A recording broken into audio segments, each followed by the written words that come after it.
Saudara-saudari yang terkasih di dalam Kristus, mari kita awali hari ini dengan perenungan firman Tuhan dari Roma pasal ke-13 ayat ke-8 sampai dengan ke-14.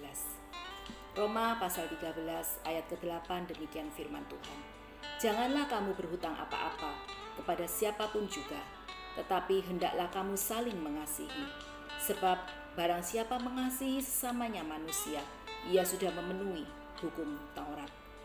Ada dua kata di dalam ayat ini yang cukup kontras, yaitu hutang dan kasih. Ayat ini mempunyai makna yang dalam. Dikatakan jangan berhutang apa-apa, tetapi berhutang kasih. Hutang kasih tidak akan dapat dibayar sampai lunas, sehingga harus kita ini memberi kasih sepanjang hidup kita, sepanjang umur kita. Tidak ada seorang pun yang sanggup untuk membayar kasih sampai lunas. Artinya kasih adalah hutang yang perlu terus-menerus dibayar.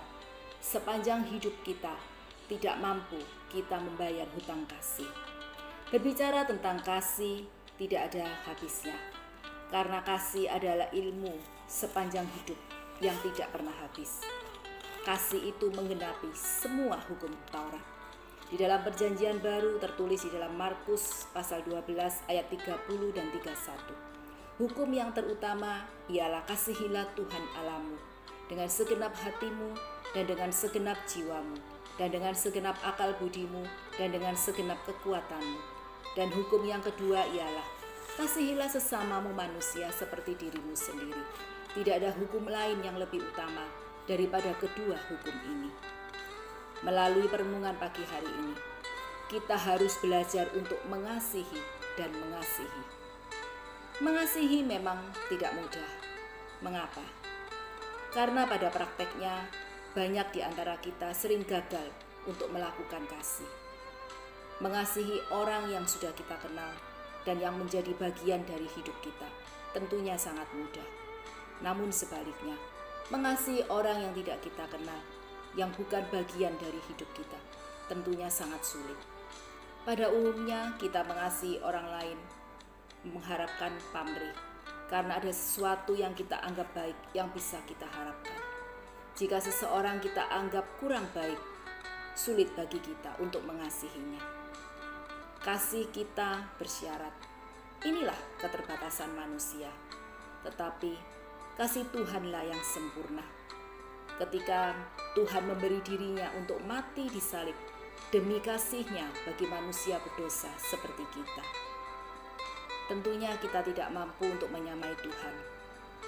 Tetapi kita harus terus belajar melalui proses demi proses untuk meneladani kasih seperti yang sudah Tuhan nyatakan. Di dalam melakukan kasih pun kita perlu hikmat Tuhan. Artinya kasih yang bertanggung jawab yang harus kita lakukan. Bukan hanya kasih yang selalu memberi berupa materi, tetapi di mana kasih tidak menoleransi yang salah, tetapi mendidik di dalam kebenaran.